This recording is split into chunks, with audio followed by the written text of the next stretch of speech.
Item ಯಾವುದೇ ಇರಲಿ try ಮಾಡಿ ಆಚಿ ಚಿಕನ್ ಮಸಾಲಾ. ಡಿಕೆ ಶಿವಕುಮಾರ್ ಸಿಎಂ ಆಗಬೇಕು ಅಂತ ಹೇಳಿ ಆಸೆ ಪಟ್ಟವರಲ್ಲಿ ನಾನು ಕೂಡ ಒಬ್ಬ ಅಂತ ಹೇಳಿ ಮಂಡ್ಯದಲ್ಲಿ ಶಾಸಕ ಗಣಿಗ ರವಿಕುಮಾರ್ ಅವರು ಹೇಳಿಕೆಯನ್ನ ನೀಡಿದ್ದಾರೆ. ಡಿಕೆ ಶಿವಕುಮಾರ್ ಸಿಎಂ ಆಗಿರೋದು ನಾನೇ ಮಂತ್ರಿ ಆದಷ್ಟು ಖುಷಿ ಆಗ್ತಾ ಇದೆ.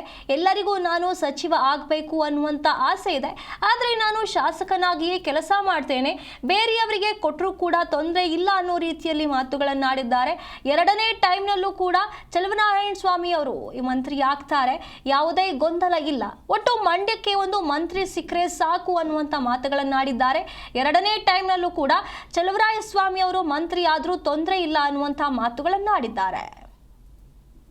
ನಾನು ಮೊದಲ ಬಾರಿ ಗೆದ್ದಿದ್ದೀನಿ. ಎಲ್ಲರಿಗೂ ನಾನು ಆಭಾರಿಯಾಗಿದ್ದೀನಿ. ನಮ್ಮ ಎಲ್ಲ ಮುಖಂಡರು ಎಲ್ಲ ಸಾರ್ವಜನಿಕರಿಗೂ ನಾನು ಸಚಿವನ ಆಗಬೇಕು ಅನ್ನೋ ಒಂದು ಆಸೆ. ಆದರೆ ಮುಖ್ಯಮಂತ್ರಿ ಡಿ ಕೆ ಶಿವಕುಮಾರ್ ಅವರು ಮುಖ್ಯಮಂತ್ರಿ ಆಗಬೇಕು ಅಂತ ಆಸೆ ಪಟ್ಟವ್ರಲ್ಲಿ ನಾನು ಒಬ್ಬ. ಅವರು ಮುಖ್ಯಮಂತ್ರಿ ಆಗಿರೋದು ನಾನೇ ಆದಂಗೆ. ನನ್ನ ಬದಲು ನನ್ನ ಸ್ನೇಹಿತರ 5 ಜನಕ್ಕೆ ಹೊಸಬರಿಗೆ ಮಂತ್ರಿ ಕೊಡಿ ಅಂತ ಮೊದಲೇ ಏನು ಕೇಳಿದ್ವಿ. ಆ ನಿಲುವಲ್ಲಿ ಏನು ಬದಲಾವಣೆ ಇಲ್ಲ. ನಾನು ಇನ್ನೊಂದಷ್ಟು ನಮ್ಮ ಮಂಡ್ಯ ವಿಧಾನಸಭಾ ಕ್ಷೇತ್ರಕ್ಕೆ ಕೆಲಸವನ್ನು ಮಾಡ್ತೀನಿ, ಬೇರೆಯವ್ರಿಗೆ ಕೊಡಲಿ. ಗೊಂದಲ ಇದೆಯಾ ಸರ್ ಸಚಿವ ಸ್ಥಾನ ಕೊಡೋದ್ರಲ್ಲಿ? ಏನಾದರೂ ಈಗ ಕಳೆದ ಬಾರಿ ಚಲುವರಾಯ ಸ್ವಾಮಿ ಅವರು ಆಗಿದ್ರು, ಸೊ ಈ ಬಾರಿನೂ ಅವ್ರನ್ನೇ ಕಂಟಿನ್ಯೂ ಮಾಡ್ತಾರೆ ಅಥವಾ ಗೊಂದಲ ಇದೆಯಾ? ಯಾರಾದರೂ ಆಕಾಂಕ್ಷಿಗಳು ಒತ್ತಡ ಇರ್ತಾರೆ? ನಮ್ಮಲ್ಲೇನು ಗೊಂದಲ ಇಲ್ಲ. ಕಳೆದ ಬಾರಿನೂ ಎರಡನೇ ಟರ್ಮ್ನಲ್ಲೇ ಫಸ್ಟ್ ಟೈಮಲ್ಲಿ ಏನು ಚಲವಣ್ಣ ಪ್ರಮಾಣ ವಚನ ತೊಗೊಂಡಿಲ್ಲ, ಎರಡನೇ ಟೈಮಲ್ಲೇ ತೊಗೊಂಡಿದ್ದು.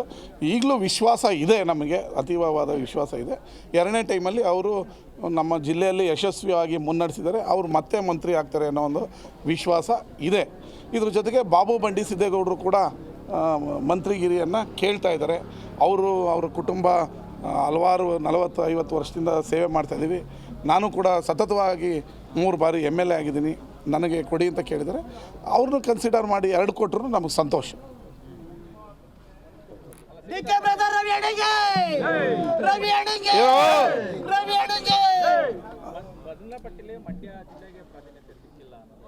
ಹಂಗೇನಿಲ್ಲ, ಎಲ್ಲ ಸೀನಿಯರ್ಗಳಿಗೆ ಮಾಡಿದ್ದಾರೆ. 8 ಸರಿ 10 ಸರಿ 9 ಸರಿ ಗೆದ್ದಿರೋರು ತರಾತರಿಯಲ್ಲಿ ಲೀಸ್ಟ್ನ ಮಾಡೋಕ್ಕಾಗದಿರೋದ್ರಿಂದ ಮಾಡಿದ್ದಾರೆ. ಸೊ ಎರಡನೇ ಅವಧಿಯಲ್ಲಿ ಮೊದಲನೇ ಅವಧಿ ಆದರೆ ಎರಡನೇ ಅವಧಿಯನ್ನು 10 ದಿನ ಬಿಟ್ಟು ತೊಗೊಂಡ್ರೆ 10 ದಿನ ಮುಂಚೆ ತೊಗೊಂಡ್ರೆ ಏನು ಬದಲಾವಣೆ ಏನಾಗಲ್ಲ. ಎರಡನೇ ಅವಧಿಯಲ್ಲಿ ಮಂಡ್ಯಕ್ಕೆ ಸಿಗ್ತದೆ ಅನ್ನೋ ಒಂದು ವಿಶ್ವಾಸ ನನಗಂತೂ ಇದೆ. ಚಲುವಣ್ಣವರು ಭಾಳ ಯಶಸ್ವಿಯಾಗಿ ಮುನ್ನಡೆಸಿದ್ದಾರೆ, ಜಿಲ್ಲೆನ ಕೆಲಸ ಮಾಡಿದ್ದಾರೆ. ಅದರಿಂದ ಅವ್ರಿಗೂ ಕೊಡ್ತಾರೆ. ಸರ್, ಈಗ ಎರಡೇ ದಿನಕ್ಕೆ ಸಿಎಂ ರಾಜೀನಾಮೆ ಪ್ರಹಸನಗಳಾಯಿತು.